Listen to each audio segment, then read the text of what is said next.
వచ్చిన తర్వాత పెద్దలు ప్రణబ్ ముఖర్జీ గారు ఎవరైతే ఆనాడు కాంగ్రెస్ పార్టీతో మనకు 2004లో పొత్తు కుదుర్చడంలో కీలక పాత్ర పోషించినారో, తర్వాత తెలంగాణ అంశం మీద కమిటీ వేస్తే ఆ కమిటీకి అధ్యక్షుడిగా ఉన్నాడో ఆ పెద్ద మనిషి రాష్ట్రపతిగా ఉన్నారు. వారి సంతకంతోనే గెజిట్ వచ్చింది.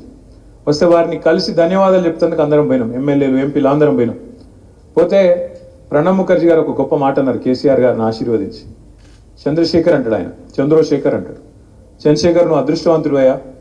చాలామంది ఇది సాధించాలని కలగా ఒకటి పెట్టుకుంటారు, టార్గెట్ పెట్టుకుంటారు. కానీ నిజంగా నువ్వు అదృష్టవంతుడివి. నీ జీవిత కాలంలో సాధించడమే కాదు, సాధించిన ఆ రాష్ట్రానికి మళ్ళీ సారథ్యం వహించే అవకాశం కూడా, అదృష్టం కూడా నీకే దక్కింది.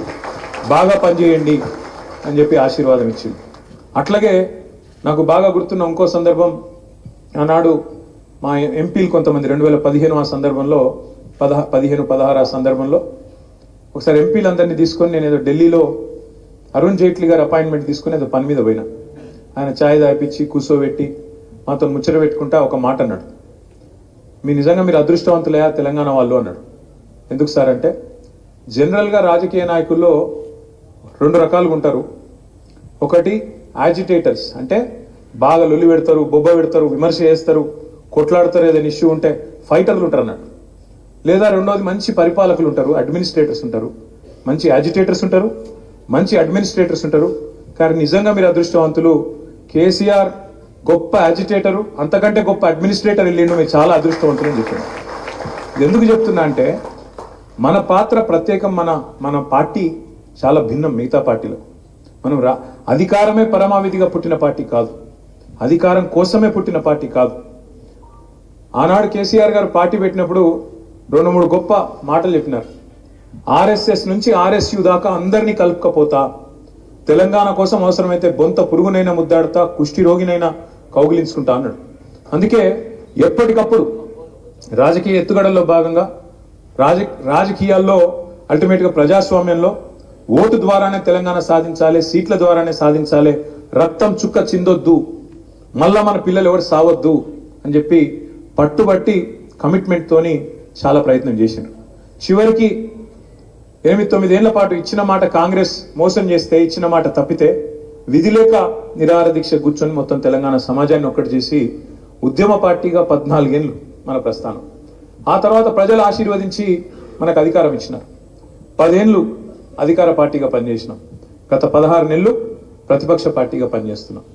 సాధారణంగా రాజకీయాల్లో 2 పాత్రలు ఉంటాయి, అయితే అధికార పార్టీ లేకపోతే ప్రతిపక్ష పార్టీ. కానీ మనకు ఉద్యమ పార్టీగా 14 ఏళ్ల చరిత్ర ఉంది, 10 ఏళ్ళు అధికార పార్టీగా ఉన్న చరిత్ర ఉంది. ఇప్పుడు 1.5 సంవత్సరం కాలంగా ప్రతిపక్ష పాత్ర కూడా పోషించినాం. ఏ పాత్ర ప్రజలు ఇచ్చినా ఆ పాత్రలో ఇమిడిపోయి బ్రహ్మాండంగా ఆ ప్రజలకు ఒక గొంతునిచ్చింది ఖచ్చితంగా ఈ గులాబీ జెండా అనే మాట చెప్పక తప్పదు. ఇవాళ తెలంగాణ ప్రజల గుండె ధైర్యం ఈ గులాబీ జెండా. ఇదేదో ఆషామాషి పార్టీ కాదు, ఆల్తు ఫాల్తు కథ కాదు. మనకు తక్కువ ఉంటాయి, ఇట్లాంటి సినిమాలలో ఉంటాయి ఇటువంటి కథలు.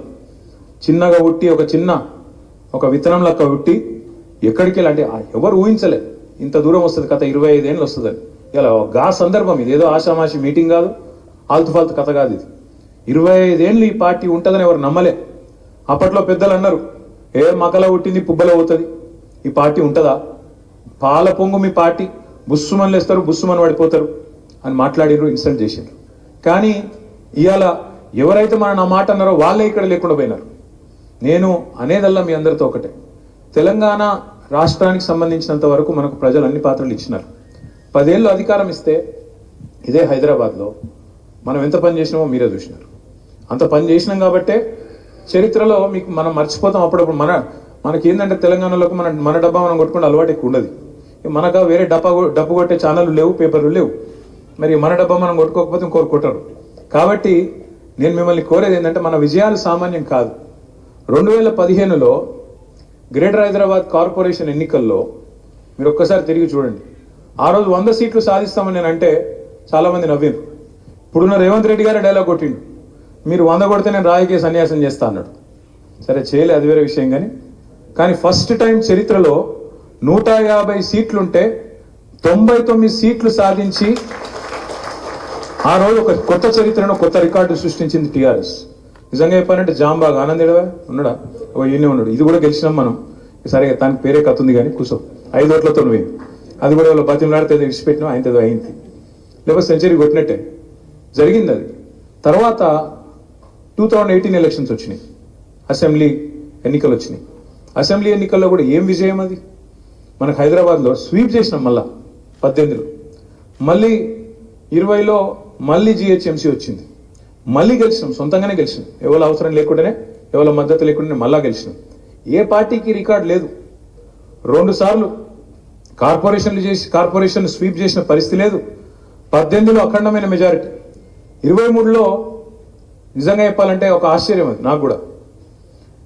ఓఆర్ఆర్ లోపల మొత్తం గులాబీ జెండానే ఎగిరింది, ఒక్క సీటు కూడా కాంగ్రెస్కు రాలే ఓఆర్ఆర్ లోపల. ఏమున్న వాళ్ళ డ్రామాలు వాళ్ళ మాయమాటలంతా బయటనే నడిచినాయి. హైదరాబాద్లో మీరు కొద్దిగా తేజ్ కాబట్టి నమ్మలే, కాంగ్రెస్ దొంగలు వీళ్ళని చెప్పి నమ్మలేము. అదే బయట మోసం జరిగింది. పాపం రైతులు, మరి పెన్షనర్లు, పిల్లలు మోసపోయినారు. అరిచేతుల స్వర్గం చూపెట్టి అట్లా చేస్తాం ఇట్లా చేస్తాం అని చెప్పి కథలు చెప్తే పాపం నిజంగా వాళ్ళ తప్పు కాదు, మనమే చెప్పుకుంటూ ఫెయిల్ అయినాం. హైదరాబాద్లో ఫెయిల్ కాలే, మనం సూపర్ హిట్ అయినాం. హైదరాబాద్లో కాంగ్రెస్ ఒక్క సీటు రాలే, అడ్డిమారు గుడ్డి దెబ్బల గోషామాయిల్ బీజేపీకి వచ్చింది. అది అమ్మతో చెప్తున్న అడ్డిమారు గుడ్డి దెబ్బనేది.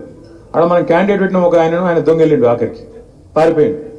కాబట్టి పోయింది. కానీ లేకపోతే మీరు చెప్పినట్టు ఇంటే ఆ రోజు బరాబర్ గోషామాలు కూడా కొట్టి కాంగ్రెస్కు బీజేపీకి స్థానమే లేదు హైదరాబాద్లో అనేంత కథ వాస్తవం ఉండే. దురదృష్టం ఒక సీటు అటు పోయింది. తర్వాత ఉప ఎన్నిక వస్తే కంటోన్మెంట్లో ఓడిపోయింది.